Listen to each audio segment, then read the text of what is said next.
Film industry तक का सफर कैसा।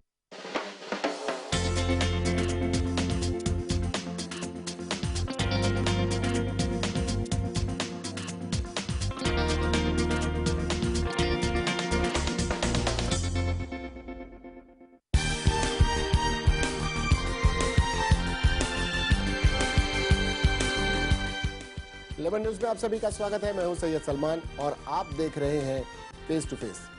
फेस टू फेस में आज हम एक ऐसे व्यक्ति से आपकी मुलाकात कराएंगे जिसका राजनीति में दखल तो है, लेकिन वो राजनीतिक व्यक्ति नहीं है। जिसके राजनीतिक नेताओं से संबंध तो हैं, लेकिन राजनीति जिनका पेशा नहीं है। एनजीओ के माध्यम से, अपने संबंधों के माध्यम से समाज सेवा करने वाले अरशद सिद्दीकी साहब से आपकी मुलाकात कराते हैं आज फेस टू फेस में। अरशद भाई, आपका बहुत बहुत स्वागत है लेमन न्यूज़ में, फेस टू फेस में। काफ़ी दिनों से मुलाकात और मौका बनता है इसलिए गया क्योंकि देख रहे हैं समाज में जिस तरह से राजनेताओं से लोगों का मोह भंग हो रहा है। लोग एनजीओज़ की तरफ, समाज सेवियों की तरफ उनका आकर्षण बढ़ा है, उनकी तरफ लोग उम्मीद से देखते हैं। पहले तो इसमें बताएं कि कितनी सच्चाई है, सचमुच क्या लोग राजनेताओं से दूर भाग रहे हैं अब आम जनता? देखिए, ऐसा है कि बदलाव तो बहुत तेज़ी से बढ़ रहा है देश में। जब आप महंगाई की बात ले लें, सुरक्षा की बात कर लें, ख़ासतौर से महिलाओं की, तो जिस तरह से मैं किसी पर्टिकुलर सरकार के ऊपर ये या किसी पॉलिटिकल पार्टी के ऊपर मैं कोई बात नहीं कर रहा हूँ, एक जनता आवाम जो है वो बिल्कुल बेजार आ चुकी है। और जब आवाम बेजार आती है तो बदलाव चाहती है। पूरी आजकल दुनिया में, ख़ासतौर से गल्फ़ कंट्रीज़ में और जो ओआईसीज़ कंट्रीज़ हैं उसमें आप देख रहे हैं, चाहे लीबिया हो, चाहे इजिप्ट हो, हर जगह लोग इस सब भ्रष्टाचार है, इससे लोग तरह तरह हो रहा है पूरे देश में। तो लोग जो है उससे परेशान तो हैं। तो जब परेशान होते हैं तो जहाँ उनको बोलते हैं डूबने को तिनका सारा काफ़ी होता है। तो उस तरह से अभी एनजीओज़ तो कोई सरकार नहीं चला सकती, एनजीओ कोई सिस्टम नहीं चला सकती। एनजीओज़ तो रिलीफ, रेस्क्यू और रिहेबिलिटेशन का काम करती हैं जी। कहीं आग लगी, कहीं तूफान आया, कहीं बाढ़ आई, कहीं तो रेस्क्यू का काम एनजीओज़ बहुत ज़्यादा तो नहीं कर सकती, उनके सुविधा साधन नहीं होते, लेकिन रिलीफ और रिहेबिलिटेशन में एनजीओज़ काम करती है जी। लेकिन अब लोग जो अच्छी एनजीओ काम कर रहे हैं उनकी तरफ उम्मीद लगा कर रखे कि ये लोग, अच्छे लोग जो हैं वो सियासत में आए, पॉलिटिक्स में आए और जो ये हाहाकार मचा हुआ है उससे अपनी निजात दिलाएं। उसमें कहीं कहीं लोग, जो लोग पॉलिटिकल माइंड के थे, वो लोग अपना कोशिश कर रहे हैं, जैसे जहाँ आपका इशारा है दिल्ली की तरफ जी। तो अब वहाँ पे देखिए तो लटका हुआ है, क्या हो रहा है नहीं पता है। लेकिन एनजीओ जो है वो उन हर दुनिया में कहीं भी आप विश्व में जाएं तो एनजीओ का काम एनजीओ करती है, सरकार का काम सरकार करती है, शासन का काम शासन वाले करते हैं, प्रशासन का काम प्रशासन के लोग करते हैं। एनजीओ कहीं भी सियासत में बहुत कम जगह ऐसी हुई जहाँ तक आई होगी। लेकिन लोगों की अब देखिए कि जन आंदोलन, लोगों का आंदोलन, वो चाहे एक दौर से शुरू हुआ, महात्मा गांधी के भी आंदोलन को जन आंदोलन कहा जाएगा। किसी राजनीतिक पद पर नहीं बैठे, जयप्रकाश नारायण को कहा जा सकता है, विनोबा भावे को कहा जा सकता है, चिपको आंदोलन से सुंदरलाल बहुगुणा वगैरह ने किया, वो आंदोलन किया, बाबा आमटे ने किया, ये सब जन आंदोलनों की छड़ी रही, एक पूरी श्रृंखला है। वो राजनीति में नहीं है, लेकिन राजनीतिक प्रभाव उनका रहा। अब भी वही देखने को मिल रहा है। अन्ना हजारे राजनीति में नहीं है, लेकिन अन्ना हजारे के माध्यम से जो आंदोलन हुए उसी से केजरीवाल का जन्म हुआ। तो एक तबका सहारा लेता है, वो चाहे गांधी के दौर में नेहरू रहे हों, जयप्रकाश नारायण के दौर में चंद्रशेखर और मोरारजी देसाई रहे हों, या इस दौर के केजरीवाल हों, सहारा मिलते ही राजनीति। तो ये एक दूसरे से जुड़ा हुआ है, फिर भी दोनों से अलग है। जनता किस रूप में आज के दौर में लेती है? देखिए, अन्ना जी के साथ हम लोग को बड़ी अवसर मिला महाराष्ट्र में काम करने का। अन्ना जी आज से काम नहीं, मुझे तो लगता है 40-45 साल से एनजीओ और आंदोलन का काम कर रहे हैं। अभी ये जो दिल्ली में उनका आंदोलन हुआ, वहाँ से बहुत फेमस हो गए, वर्ल्ड वाइज फेमस मिल गए। लेकिन महाराष्ट्र में आप रहते हो, आप भी आप जानते हो अन्ना कोई आज की पैदावार नहीं है। बिल्कुल। अन्ना जी और उनका पॉलिटिक्स से कभी कोई ताल्लुक नहीं रहा। महाराष्ट्र में बहुत आंदोलन उन्होंने किया है, हम लोग उनके कुछ आंदोलनों में साथ बल्कि में रहे। आप आम आदमी पार्टी बनने से वो नाराज भी थे, उनको राजनीतिक हाँ, उनका क्या वो इशू नहीं मालूम मुझे ज़्यादा उसके बारे में, लेकिन वो तो आंदोलन उनके यहाँ से जन्म लेता है। ऐसे बहुत से हमारे जो बुजुर्ग या हमारी जो बड़ी शख्सियतें पैदा हुई है, आंदोलन देखिए कुछ लोग आंदोलन करते हैं, कुछ लोग उसको पॉलिटिकल रूप देके वो भी समाज का ही काम करते हैं। जी तो आपने गांधी जी का नाम लिया, गांधी जी ने एक इशू था आज़ादी का, जी बिल्कुल, और लोग वहाँ भी तराह रहे थे। ऐसे हालात थे जो आज हैं भारत के, तो गांधी जी का दामन लोगों ने पकड़ा और उनको किनारा मिला। उसी तरह से कांग्रेस के पीरियड आया, फिर आपने जो नाम लिया हमारे जयप्रकाश नारायण जी का और लोगों का, तो जब भी कोई कहीं जहाँ बोलते हैं ना पाप बढ़ता है, तो वहाँ पे अच्छे लोग भी आगे बढ़ते हैं, आते हैं। जहाँ पे ज़्यादा क्या कहूँ मैं उसका, जब जैसे जैसे भी देखें, हुस्नी मुबारक का था इजिप्ट में जी, कुछ न लोग आगे आए, तो इस तरह से बुराई के साथ में अच्छाई जो है हमेशा हावी रहती है। यानी हर दौर में एक व्यक्ति अगर चेंज होता है, चेंज आता है, और वो एक नेचुरल प्रक्रिया है। आप बहुत करीब से आपने राजनीति देखी, राजनीतिज्ञों को देखा, राजनीति के तमाम बड़े नामों से अगर आपको जोड़ा जाए तो भी अतिशयोक्ति नहीं है। हर बड़े नाम के साथ आपका नाम रहा, संबंध रहे, पर दूसरे नजरिए से देखा जाए कभी पूरी तरह से राजनीति नहीं की, तो इसके क्या कारण रहे? मतलब हम देखिए ऐसा है कि हम लोग ने एनजीओ के माध्यम से वही काम किया जो पॉलिटिक्स वाले करते हैं। अब वो आज की डेट में बदलाव हो गए हैं, कुछ लोगों ने उनको बदनाम करके रखा हुआ है। ताल्लुकात अपनी जगह पे है, लेकिन हमारा उनका किसी पार्टी का, मैं आज तक 4 आने का मेंबर नहीं हूँ, किसी पॉलिटिकल पार्टी का 4 आने का मेंबर भी नहीं हूँ। हम लोग एजुकेशन सोसाइटी के नाम से और भी जो दूसरी संस्थाएं हैं उनके नाम से, जो एक दर्जन संस्थाएं हैं, हम लोग अलग अलग फील्ड में काम करते हैं। जब देश में कोई आपदा आती है, जैसे भी उत्तराखंड में आई, इससे पहले गुजरात में अर्थक्वेक आया था, तो मुंबई के लोगों ने बढ़ चढ़ के उसमें हिस्सा लिया था। और मैं ये कहते हुए मुझे बड़ा फख्र होगा, बड़ा उससे कह सकता हूँ कि हमारी जो एनजीओ थी रेड क्रिसेंट सोसाइटी, उसको अवार्ड बेस्ट एनजीओ का अवार्ड गुजरात का अर्थक्वेक में मिला था। वहाँ से हम लोगों ने अच्छा एक्सपीरियंस सीखा। आज हम लोगों ने यहाँ पे उत्तराखंड में जो आपदा आई थी उस पर हम लोगों ने काम किया, और भी जहाँ पे देश में विदेश में भी, यहाँ इराक में भी जो प्रॉब्लम हुआ था वहाँ भी हम लोगों ने काम किया, अफगानिस्तान में भी किया। तो हम लोग का मेंटल सेट जो है वो सेवा के नाम से, सेवा ही धर्म है। हम लोगों ने एक वो बनाया है, स्लोगन दिया है, सेवा ही धर्म है।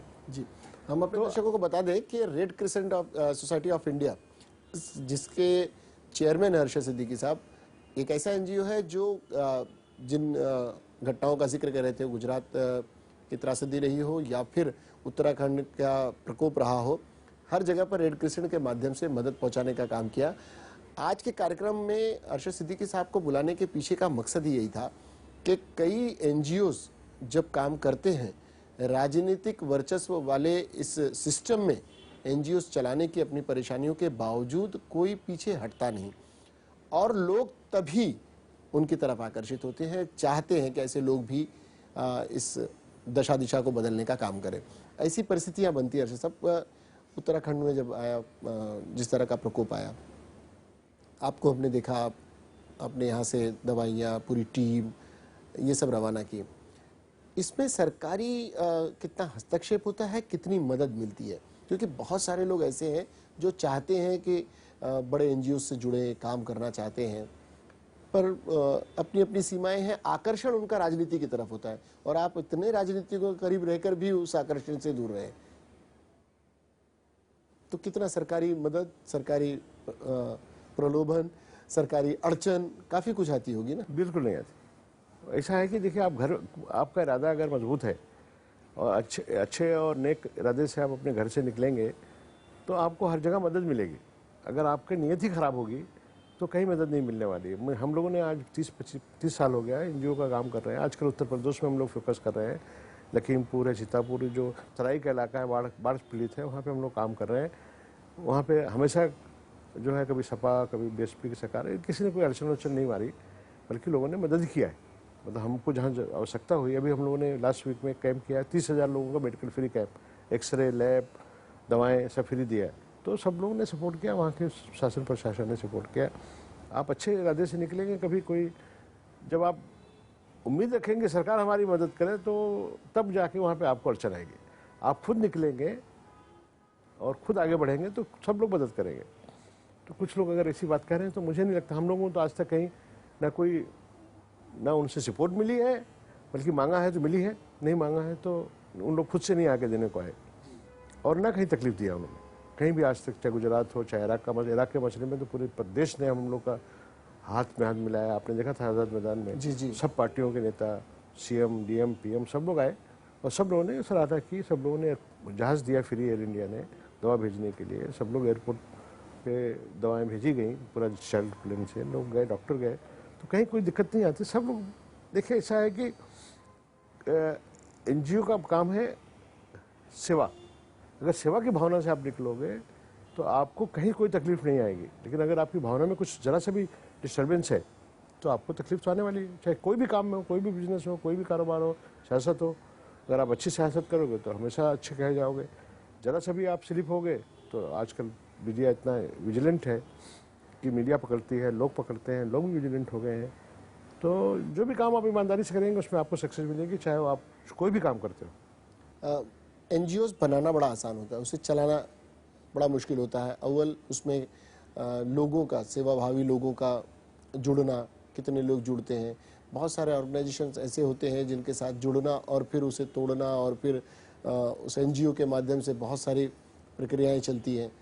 तो ये कितना मुश्किल भरा काम होता है एनजीओ को एक ढांचे में रखना, अपने तरीके से करना, क्योंकि एक एनजीओ जब आप बनाते हैं तो कई लोगों को शामिल करना होता है, उसमें अच्छे बुरे हर तरह के लोग जुड़ना चाहते हैं। तो वो किस तरह का क्राइटेरिया है? आप बड़े रूप में भी देखें, छोटे रूप में भी देखें, कहीं ना कहीं ये चीज़ें आती हैं, तो उससे आप लोग कैसे निपटते हैं? और आप खासकर आप देखिए, एनजीओ का मतलब ये हो गया कि नॉन गवर्नमेंटल ऑर्गेनाइजेशन। इसमें हम लोग चूँकि बहुत पुराने हो गए, 30 साल हो गया, तो हमारे पास 40,000 डॉक्टर पैनल पे हैं, समझे, 4 लाख वॉलंटियर हमारे पास हैं। तो हम लोग पहले से जो हमको प्रोग्राम करना होता है, कोई इमरजेंसी हो गई तो सबको दावत देते हैं, सबको फ़ोन, पूरा टर्नर फ़ोन, SMS जो आजकल माध्यम है, फेसबुक पे सबको इनवाइट करते हैं, जो खाली होते हैं वो आ जाते हैं जी। तो इसमें कोई फुल टाइमर नहीं होते। एनजीओ में जो लोग काम करते हैं वो अपना हॉस्पिटल, कोई जो है लीलावती हॉस्पिटल में काम कर रहा है, कोई जसलोक में काम कर रहा है, उसका ऑपरेशन फिक्स है तो छोड़ के तो नहीं आ सकता। जी जी। तो वो लोग सबसेट करते हैं, डॉक्टर लोग आपस में बैठ के, कि कौन कहाँ फ्री है, 2 दिन का टाइम देगा, 3 दिन का टाइम देगा, 5 दिन का टाइम देगा, 1 दिन का टाइम देगा। इस तरह से हम लोग के पास सब प्रोग्राम सेट रहते हैं, समझे, सॉफ्टवेयर है उसका। तो इमीडिएटली उनको हम लोग मैसेज भेजते हैं, उनका यस नो में जवाब आता है, फिर उस तरह से टीम गठित होती है। और दवाएं हम लोग कुछ स्टॉक रखते हैं, कुछ इमरजेंसी जो सप्लायर हैं उनको पता है, इनको कभी अब कुछ हुआ है तो ये लोग इलेक्ट्रिशियन वाले दवा मांगेंगे, तो वो लोग एडवांस में प्रिपरेशन करते हैं जी। तो। और बाकी जहाज़ एयर वाले हैं या ट्रेन वाले हैं, लोग हम लोग को हमेशा अगर फुल भी रहती है तो कहीं ना कहीं एडजस्ट करके भेजते हैं, तो कहीं भी कोई प्रॉब्लम नहीं आता। ये कि हम उस इरादे से निकले तो सही, इरादे मजबूत होना चाहिए। उत्तराखंड में था तो हम लोगों को पहली बार एक्सपीरियंस हो रहा था, पहाड़ों पे कभी काम नहीं किए थे हम लोगों ने, जो तराई इलाके में काम किया है, प्लेन लैंड पे काम किया है, उत्तराखंड में पहली बार हम लोग को मौका मिला काम करने का। हालांकि हम लोग बहुत ज़्यादा वहाँ कुछ काम नहीं कर पाए, इसलिए कि इतनी ऊँची ऊँची पहाड़ें थी जहाँ पे, और जब भूस्खलन हो रहा था जी, तो वहाँ हम लोग चढ़ भी नहीं सकते थे।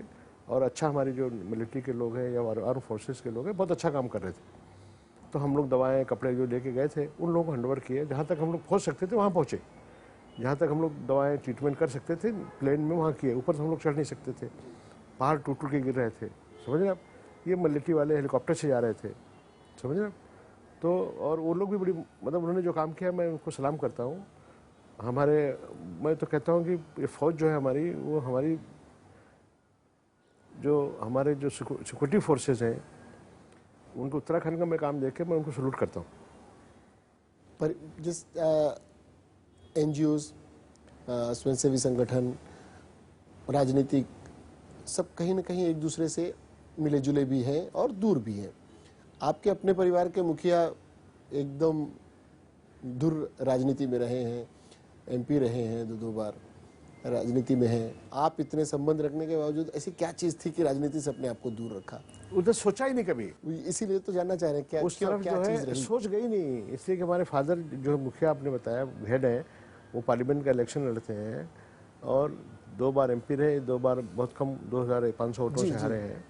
तो अब एक आदमी फैमिली में है तो पूरा परिवार जला जाएगा, कोई खानदानी पॉलिटिक्स तो है नहीं हम लोग की। जबकि कई लोग पूरे परिवार की राजनीति चलती है। रोज हमारे को ऑफर आता है ये पार्टी का, राज्यसभा लोकसभा, पर मतलब मन में कभी सोचा ही नहीं उस तरफ जाने के लिए। कोई तो वजह रही होगी।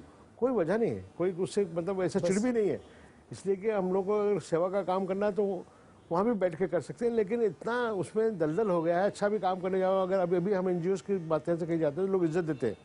अगर वही खादी कपड़ा पहन के, मतलब खादी कपड़े की बुराई नहीं करना चाह रहा हूँ मैं, मतलब एक जी जी, नेता की हैसियत से जाएंगे तो लोग जो है वो देखेंगे कि यहाँ क्या गवर्नमेंट से लेकर हमको कम दे रहा है, मतलब शंका वहाँ पे खड़ी हो जाएगी। जब शंका खड़ी हो जाएगी तो काम नहीं कर पाएंगे।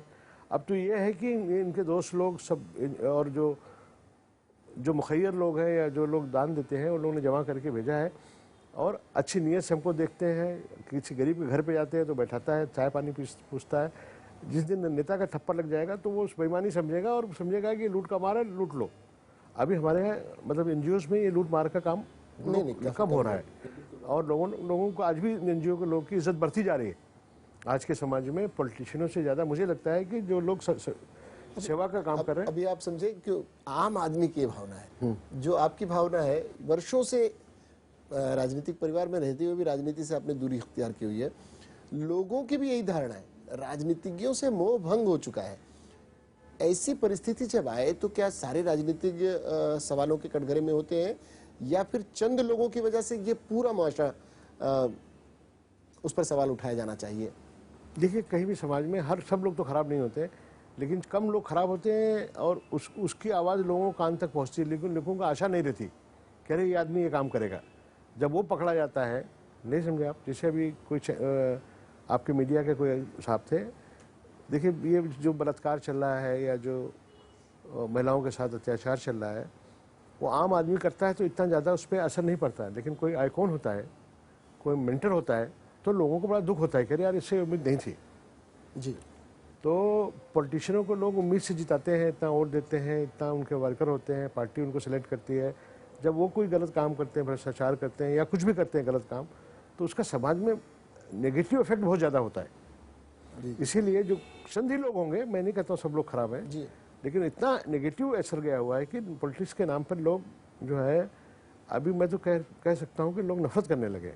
उसमें अच्छे लोग भी हैं, वो भी बेचारे उसको सफ़र कर रहे हैं, अच्छे लोग भी वो भी सफ़र कर रहे हैं। ऐसी परिस्थितियां बन जाती हैं और राजनेताओं से मोह भंग हो जाना, जबकि पूरे सिस्टम को चलाने की जिम्मेदारी राजनीति के ऊपर है, दलों के कभी हम उम्मीद कर सकते हैं क्या दलगत राजनीति से ऊपर उठकर ये तमाम बड़े नेता जितने भी बड़े नाम तथाकथित हैं, ये कभी दलगत राजनीति से ऊपर उठकर समाज के हित की बात कर पाएंगे? मैं समझता हूँ कि जो बुराई बहुत टाइम लगता है उसको आने में, सैकड़ों साल लगते हैं बुराई फैलने में, लेकिन अच्छाई वो मिनटों में फैलती है। अब मुझे लगता है कि ये टाइम आ गया है कि बदलाव की राजनीति, बदलाव की भावना देश के अंदर आ रही है और मुझे उम्मीद है और आशा है, मैं आशावान हूँ कि इस चेंज में हम लोग भी शामिल होंगे और अच्छे लोग राजनीति में आएंगे। जो लोग घरों में बैठे हुए हैं कि राजनीति इतनी गंदी हो गई है, जिसका मुझे आपने मिसाल दिया है, मैं तो शायद नहीं आऊँगा, लेकिन अच्छे लोगों को हम लोग मोटिवेट करेंगे, भैया आप लोग आओ और इस देश को चलाओ। अभी ये जो दलदल की राजनीति है उससे निकलकर अच्छे लोग आएंगे, अच्छी सोच होगी तो देश भी बदलेगा। और आज जो लोगों के अंदर नफरत हो गई राजनीतियों के खिलाफ, वो बदलना होगा, नहीं तो देश कैसे चलेगा। देश तो चलाने के लिए कोई प्राइम मिनिस्टर चाहिए, कोई राष्ट्रपति चाहिए, कोई शासन चाहिए, कोई प्रशासन चाहिए, है ना। नहीं तो फिर इसी तरह दिल्ली की तरह सिचुएशन हो जाएगी, जैसे दिल्ली में आज कोई मतलब कोई राज नहीं है, कोई शासन नहीं है, तो इसी तरह अफरा तफरी का माहौल है। लोग एकदम देख रहे हैं एक दूसरे की तरफ। और आप वो राजनीति जो लोग सुखराम जैसे जेल से निकाल कर उसको डिप्टी सीएम बनाने वाले लोग थे और बाकी लोग जो थे जी, जो लोग तोड़ जोड़ की राजनीति करते थे, वो भी डर गए हैं। तो ये बहुत बड़ा बदलाव है और बदलाव की हवा चल चुकी, बयार चल चुकी है जी। और मुझे उम्मीद है कि बहुत जल्दी, जो बुराई बहुत दिनों में आती है, फिर वापस वो बात को रिपीट करूँगा मैं, अच्छाई बहुत जल्दी आती है। अभी पूरे हिंदुस्तान में कहीं भी चले जाएँ, मैं भी उत्तर प्रदेश में मैं गया था जहाँ 2 पार्टी की राजनीति है, वहाँ भी लोग बोल रहे हैं कि बाबा तंग आ चुके हैं, अब जो है अच्छा, कहीं पर्याय मिलता है, अल्टरनेट मिला नहीं कि लोग बदलेंगे। मुझे ऐसा क्योंकि आपने पिछले चुनाव में देखा कि जहां जहां कोई इस तरह की शक्तियां नहीं थी, जैसे मध्य प्रदेश, छत्तीसगढ़, राजस्थान, ऐसी जगह पर कोई तीसरी शक्ति, चौथी शक्ति टाइप की कोई ऐसा नहीं था, तो उन्हीं दोनों में से चुनना था। लेकिन दिल्ली में जब पर्याय नजर आया तो लोग आम आदमी पार्टी की तरफ फौरन डाइवर्ट हुए। और तो ऐसी परिस्थितियां अगर बनती हैं तो इस देश में तीसरे मोर्चे जैसी जो स्ट्रक्चर बनाया जाता है, कहीं का ईंट कहीं का रोड़ा। हाँ, मैं मूर्छा उर्छा की तो मेरा ज़्यादा इतना नॉलेज नहीं है, लेकिन मैं एक बात कहना चाह रहा हूँ आपसे, शायद आपको भी पसंद आएगी और आपके दर्शकों को भी पसंद आएगी, कि बीजेपी ने राजस्थान में जितनी सीटों से जीता है, शायद आज़ाद भारत में राजस्थान में किसी पार्टी ने इतनी सीटों से नहीं जीता होगा, लेकिन कहीं चर्चे में नहीं है। कहीं चर्चे में या किसी को पता भी नहीं होगा, शायद ज़्यादा लोगों को, जिन्होंने रिजल्ट स्कोर देखा होगा उसके बाद भूल गए। इसी तरह से मध्य प्रदेश में भी हैट्रिक मारा है उन्होंने, तीसरी बार। छत्तीसगढ़ में भी जीते हैं वो लोग, और भी जगह पे जीते हैं, या कांग्रेस कहीं और जीती है। लेकिन उन पार्टियों का, उन राजनीतिक दलों का कहीं जिक्र नहीं है। सरसरी तौर पर लोगों ने लिया, सरसरी तौर पे लिया जी। मतलब देखिए, बदलाव, ये भी एक बदलाव है। कहीं चर्चा नहीं, आप मीडिया देख लें या कहीं भी देख लें, कोई सिर्फ आज की डेट में पूरी जो 28 सीट लेके आए पार्टी है, या 28 सीट जो है जहां 500 सीट लोग जीत के आए हैं, उनका चर्चा नहीं है, 28 सीट वाले का चर्चा है। पूरा देश उसके ऊपर जी, उस पर अट्रैक्शन में है, क्या हो रहा है वहाँ पे। तो ये बदलाव ही है ना जी, एक बदलाव है ना। यानी ये प्रोसेस शुरू हुआ है, आपको लग रहा है कि पूरे देश में ये बहुत तेजी से। फिर मैं रिपीट कर रहा हूँ कि अच्छाई बहुत जल्दी आती है, बदलाव बहुत जल्दी आता है। चाहे जो भी आंदोलन आप देखे होंगे, 100 साल 200 साल बुराई आने में लगी होगी, जाने में 2 साल लगता है। अब आने वाला चुनाव जब भी होगा, लोकसभा का हो, विधानसभा का हो, खासकर लोकसभा के जब चुनाव आएंगे, तो आपको लगता है कि ये बदलाव की राजनीति ज़्यादा रंग दिखाएगी, या लुभावने नारे ज़्यादा रंग दिखाएंगे, या विकास की बातें होंगी वो ज़्यादा रंग दिखाएंगी? कैसा होगा चुनाव? पॉलिटिकल बात तो ये पॉलिटिशियन लोग बता सकते हैं आपको, लेकिन मुझे तो नहीं बता सकता इसके बारे में लोकसभा में क्या होगा। लेकिन इतना मैं फिर कह सकता हूँ कि लोग महंगाई से, भ्रष्टाचार से और चीज़ों से बहुत परेशान है। हाहाकार मचा हुआ पूरे देश में। वो कोई आदमी, कोई एनजीओ, कोई संगठन, कोई दल, उसका हल ढूंढना चाहिए कि क्या है। ऐसा नहीं कि हमारे यहाँ बारिश कम हुई है या ऐसा कोई प्रॉब्लम है जिसकी वजह से सब हुआ। ये तो सिर्फ जमाखोरों का ही बनाया हुआ खेल है, उसको तोड़ने का काम करना चाहिए। और अब बदलाव है, देखिए लोकसभा में दिखाई देता है कि नहीं देता है, लेकिन बदलाव है जो बहुत जल्दी, बहुत तेज़ी से बढ़ रहा है। आवाम जो है दल और दलदल से निकलकर बदलाव की तरफ जा रही है, बदलाव चाहती है, बहुत जोरों में चाह रही है। एक अरशद सिद्दीकी साहब की अगर पहचान आज red crescent society of India और सिद्दीकी फाउंडेशन से है, एक दौर था कि अरशद सिद्दीकी साहब की पहचान थी श्री कृष्णा कमीशन। श्री कृष्णा कमीशन की रिपोर्ट को लेकर जिस तरह का आंदोलन आपने शुरू किया, जिस तरह से उसे खड़ा किया, लोगों के बीच ले गए, उस पर काफ़ी कुछ सरकार को झुकाना, सरकार को पीछे लाना, चंद कदम आगे बढ़ना, चंद कदम पीछे, वो मुद्दा लोग भूल तो चुके हैं। पर आपको क्या लगता है कि सचमुच उस कमीशन के साथ न्याय हो पाया महाराष्ट्र में? मैं इतना कहना चाह रहा हूँ कि हज़ारों फसादात हुए, सैकड़ों कमीशन बैठे, और फसाद वहीं होते हैं जहाँ मुसलमान होता है, दंगा होता है वहीं जहाँ मुसलमान बड़ी तादाद में होता है या खुशहाल होता है। चाहे भिवंडी का आप ले लीजिए, चाहे मुंबई के ले लीजिए, चाहे भागलपुर का ले लीजिए, चाहे मुरादाबाद का ले लीजिए, चाहे अलीगढ़ का ले लीजिए, कहीं का भी ले लीजिए आप, तो उस पर भी बहुत से कमीशन बैठे, लेकिन उसका कहीं चर्चा नहीं हुआ कमीशन का। लेकिन श्री कृष्णा कमीशन को हम लोगों ने 8-10 साल तक सुप्रीम कोर्ट तक उसकी लड़ाई लड़ी। राम जेठमलानी साहब जैसे वरिष्ठ मंत्री को रिज़ाइन देना पड़ा, यहाँ पे बाला साहब ठाकरे जैसे नेता को जेल जाना पड़ा। लेकिन कुछ लोग थे जो पॉलिटिकल दलाल थे, जिनको पॉलिटिकल अपना वो हासिल करना था स्कोर जी, वो हासिल किए, उसको सपोर्टाइज करने की कोशिश की। लेकिन वो लड़ाई अभी चालू है, सुप्रीम कोर्ट में है। और सिख भाई जो हमारे हैं वो 84 से लड़ रहे हैं, 83-84 से लड़ रहे हैं, आज भी उनकी लड़ाई चालू है। उसी तरह हम लोग भी लड़ाई चालू है, इंसाफ की लड़ाई है, ये किसी हिंदू मुस्लिम की नहीं है। जैसा जैसा हुकूमत ने उस वक्त की लोगों ने नंगा नाच नाचा था बम्बई शहर में, जिसमें आप लोग भी रहते हो, जिस तरह से लोगों को मारा गया, जलाया गया, लोग भूलते नहीं हैं। ये मीडिया वाले या पॉलिटिशियन लोगों को भुलाने की कोशिश करते हैं, लेकिन कोई चीज़ कोई भूलता नहीं है। 83 आज भी कोई भूला नहीं है। आज भी हर महीने में सरदार जी लोग बेचारे हमारे जो भाई हैं वो उसको जिंदा रखे हुए हैं। यानी उम्मीद है आपके, और जो गुनाहगार है सज़ा होगी, उनकी सजा होगी, ज़रूर होगी। और आजकल सुप्रीम कोर्ट या अदालतें अच्छे अच्छे फैसले कर रही हैं और मुझे लगता है कि कोर्ट से हमको इंसाफ ज़रूर मिलेगा। और जो लोग पीड़ित थे मुंबई दंगे के, उनको इंसाफ की जो लोग अभी जिंदा हैं, इंसाफ देखना चाहते हैं, उम्मीद रखे हुए ज़रूर मिलेगी। और कुछ लोगों को सज़ा हो चुकी है, बाकी लोगों को भी मिलेगी। कुछ हम लोग सिंपैथाइज ज़रूर हुए, कुछ पॉलिटिकल लोग दलाल आ गए हुए इस पर जिन्होंने सिंपैथाइज करने का कोशिश किया, लेकिन मैटर चूंकि सुप्रीम कोर्ट में है तो किसी को सिंपैथाइज करने से कुछ नहीं होता है। उम्मीद आशा है, उम्मीद नहीं आ रहा है ना, लड़ाई चालू है जी। और बड़ा एक्सपीरियंस लिया उससे हम लोगों ने। चलिए कि पॉलिटिक्स लोगों को एनजीओज के काम में नहीं लाना चाहिए था। हम लोगों ने गलती किया है जिसको हमें पछतावा है। उससे भी एक सीख मिली, चलिए बहुत बहुत शुक्रिया अर्शद साहब, आप हमारे साथ आए और चर्चा में हिस्सा लिया। आपके बदलाव वाली बात, जिस तरह का माहौल बना हुआ है, उम्मीद करते हैं कि इस बदलाव को आज का युवा वर्ग और कमज़ोर तबका, ज़मीनी तबके के लोग इसे समझेंगे और आप जैसे लोगों की तरफ उम्मीद से देख रहे हैं जो लोग, वो भी अपना हक अदा करेंगे। देखिए, जब आज़ादी की लड़ाई लगी तो युवा ही बढ़े थे आगे, तो आज युवा की ही ज़रूरत है कोई भी आंदोलन के लिए। और युवा जहाँ उतरेंगे, चाहे जयप्रकाश नारायण जी की बात किया आपने, तब भी जो है स्टूडेंट्स यूनियन के लोगों ने काम किया, युवाओं ने काम किया। आज भी युवाओं की ज़रूरत है और मुझे उम्मीद है कि देश के युवा इस बदलाव को आगे बढ़ाने का काम करेंगे, किसी रूप में, किसी नाम से। ये मुझे नहीं लगता कि कोई मैं किसी का नाम लूँ जी। हर स्टेट में, हर जगह पे युवा बदलाव चाहते हैं और मुल्क में एक स्थिर सरकार चाहते हैं, एक ऐसी सरकार चाहते हैं जो लोगों के लिए काम करे। इस उम्मीद के साथ मैं भी शुक्रिया अदा करता हूँ सलमान भाई, आप आए, अपना वक्त आपने भी दिया, और इस उम्मीद के साथ कि ये बदलाव जारी रहे। आप लोग, मीडिया के लोग भी रखेंगे, हम लोग सब लोग मिलके बदलाव करेंगे और दुआ करेंगे कि ऐसी आपदा नहीं है जहाँ हमारे एनजीओ का काम पड़े, लेकिन है तो हम लोग हमेशा तैयार रहेंगे। बहुत बहुत शुक्रिया अर्शद साहब। ये थे अर्शद सिद्दीकी साहब, बदलाव की बात।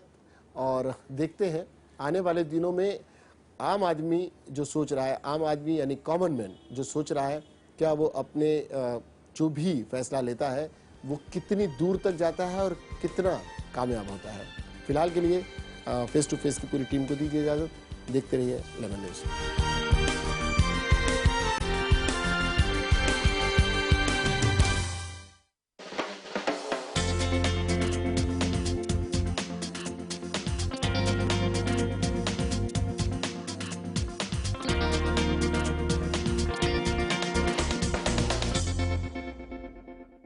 गेम की आड़ में चल रहा है जुए का कारोबार।